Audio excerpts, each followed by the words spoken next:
மார்கழி மாசம் காலங்காத்தால அவ வீட்டு முன்னால காலையில் இருந்து கோலம் போடுகையில் காதுல சவுண்டு கேட்டு நானு எழுந்தண்டா. எழுந்து பார்க்கையில் ஜன்னல திறந்தண்டா. கொஞ்சம் குமரிய கண்ணுல பார்த்தண்டா.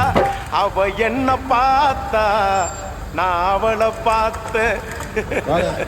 அப்புறம் கண்ணும் கண்ணும் முட்டிக்குச்சு, காதல் வந்து ஒட்டிக்குச்சு. டாவு டாவு டாவுடா டாவில்லாட்டி டையிட